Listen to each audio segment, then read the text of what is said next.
University of Toronto professor Jordan Peterson has become a phenomenon. That's not an overstatement. Videos featuring him online get millions of views. His book, 12 Rules for Life, An Antidote to Chaos, is one of the biggest, maybe the biggest bestseller ever written by a Canadian author.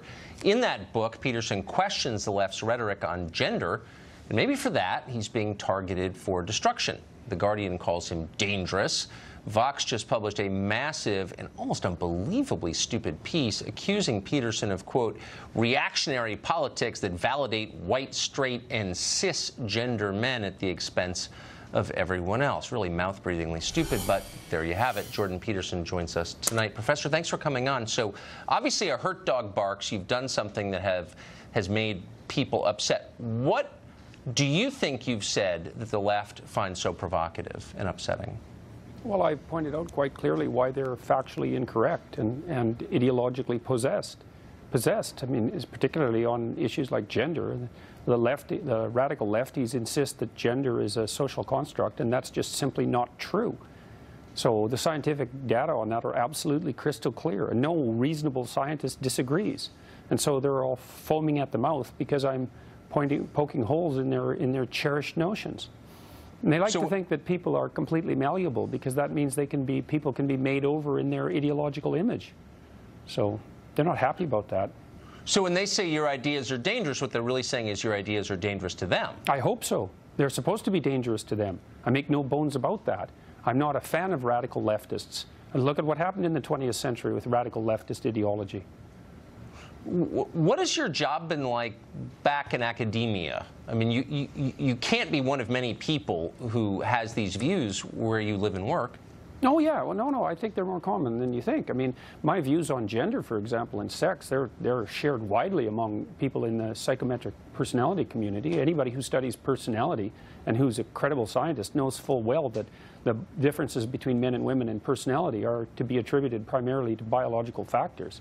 This isn't contentious. The only people it's contentious around are gender ideologues, and they've already lost the scientific battle, and so they've taken it to the legislative front to enforce their views.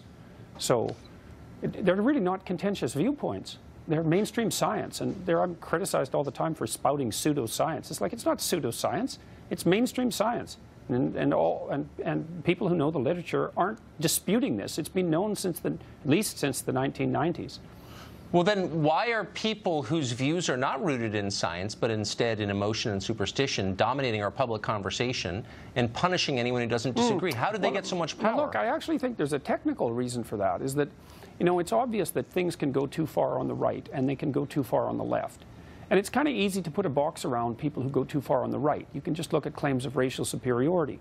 Right. But it's not so easy to put a box around people who go too far on the left. There's not a single thing you can point to that they do that has the same sort of red flag nature as claims of racial superiority.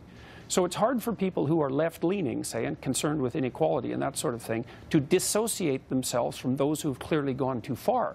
And the problem is we really don't know where the red flags are on leftist territory. Now, for me, it's equality of outcome is a good, you know, so-called equity. That's a red flag, but it doesn't seem as immediately pathological as, say, claims of racial superiority. So it's harder for people on the left to dissociate themselves from the people who would do everyone in, essentially.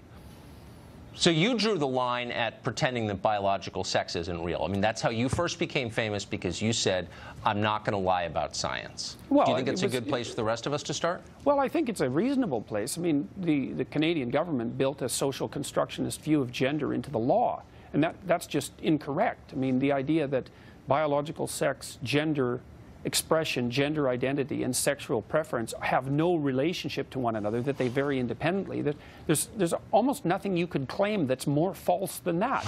But now it's been written into the law. Well, it's just patently absurd, and it's actually a telling commentary on the state of political discourse across the West, that something like that could even happen.